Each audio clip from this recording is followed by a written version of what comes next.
Mona Malawi konse komwe muli. Apa ndabwera ndi update ina yochokera mu dziko la South Africa. Malawians athu akuvutika.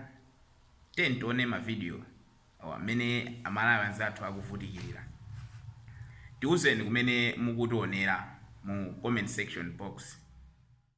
Kulovatini yetu akasula mikuku bwino kwambiri sizo zoti anthu akagona kuti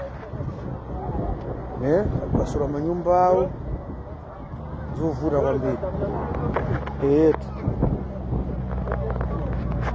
situation imene ili kuno kutwali mavuto chabe basi akasula manyumba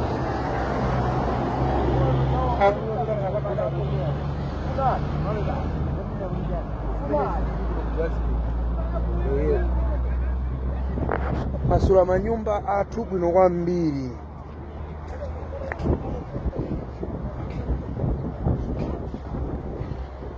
sitikuziwa zoti no lero tikagona kuti mavuto red mavuto pa John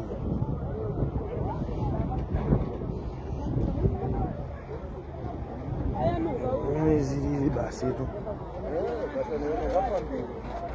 zilili yetu mationa kuti pangabanje chito mbiri libe.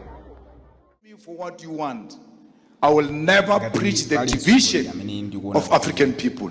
If it's going to cost me vote, let it be, because I will never be voted for anyway. Because we are rejected, we are hated everywhere.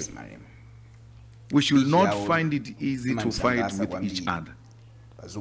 It must be the most painful and the most difficult thing for an African to take up guns and shoot at another African.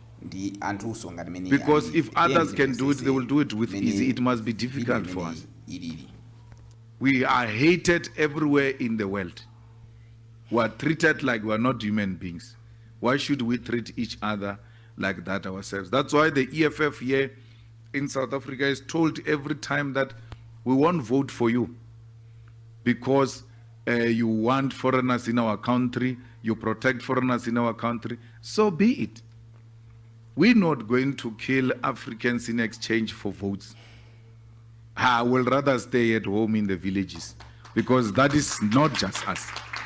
So we are for Africans, and Africans everywhere must always find African solution to their problems without Sassol's interference, without France interference, without British interference. We need to sit down and find solutions of Africa by Africans and not this borrowed. You don't love.